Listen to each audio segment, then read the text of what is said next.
Ngayong araw nga ako pala kinayakag ulit ng aking tropa. Kakain daw kami malapit dito sa Lumian. Diyan nga pala kami nakarating na at hindi ko na binidyohan ang paglalakad namin kanina. Pinalapit ko na nga pala ang aking kasama. Sabi ko ibidyohan yung nakain diyan. Sa pag-antay nga pala namin ng 30 minutes, sa wakas kami nakaupo na. Kaya nga pala kami nag-intay ng 30 minutes. Napakadaming na-order dyan sa Lomi ni Juan. Kita naman ninyo't napakadami ditong nakain sa Lomi ni Juan. Yan nga po pala, bukod pa ang nakatayo dyan, may nakatabi nga pala ako isang lalaki diyan. Sabi sa akin ay parang Jollibee ang Lomi ni Juan.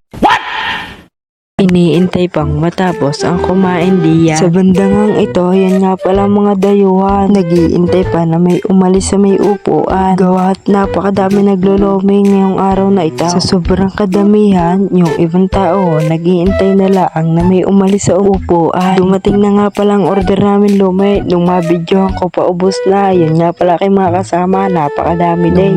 A few moments later. Kalipas nga ang 2 araw ay inasal naman ang aming tinira. Kaso libre nila. Bigat napakasarap sumama sa tropa. Nakagala ka na, libre pa. Kaya nga pala ako naisama ng mga yan. Ang mga yan ay namaskaw. Alam nga pala ho ninyo yung 216 dyan sa Malbar. Nalibot daw nila yan. Kaya ako nilibre ng inasal. Nung matapos nga kami kumain, aringat bumiyahe na kami papuntang outlet. Kaya nga pala ako'y palingon-lingon dyan. Ako'y may nabasa sa jeep. May nakalagay na kung hindi mo kaya bigkasin ang para, sumigaw ka lang ng Darna.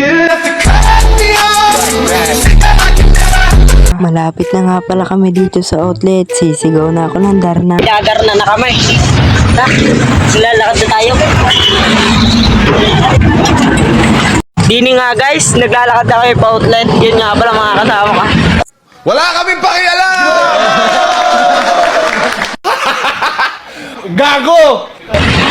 At naglakad-lakad na nga pala kami papuntang outlet. Aringat haba kami naglalakad, may kami ditong motor na maganda. Sabi ng aking kasama, yan daw ang pangarap niya. Sana all. Malapit na nga pala kami sa kaloob-looban ng outlet. Aringat nakapasok na kami sa kaloob-looban. Yan nga pala aking mga kasama, mga formado pa yan. Kami nga pala magsisiyar muna at ihing-ihi na. Simula pa doon sa jeep. Hi guys. Ang ganda naman dito. Ang daming CR.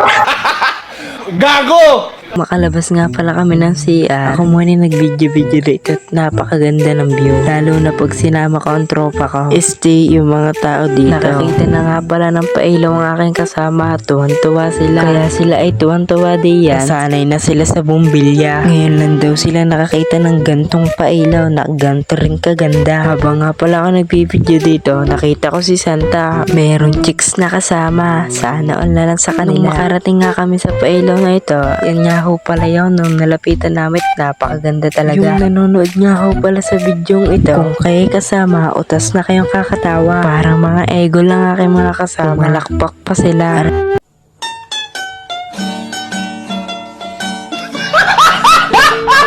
At bibili sana kami ng price din sa outlet na ito. Kaso lang hindi kasi ang aming pera, kaya atras muna. Sa pag-ikot nga pala namin ng 1 oras, nakatagpo rin kami ng mura. Sobrang kakiruputan ng aking kasama, nag-ice cream na lang sila. Nga pala namin kumain ng ice cream. Doon naman daw kami sa palaroan na nakita nila kanina. Aringat din sana maglalaro ang aking kasama, kaso bawal ang matanda dyan. Sabi ko naman sa aking kasama, bata ka pa naman kaso lang maaga ka lang nabulong.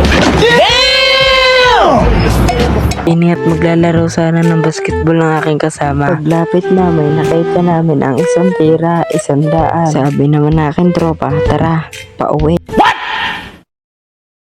What the fuck? Dini na nga po pala nagtatapos ng ating video. Paki-like and share na lang po. Maraming salamat po.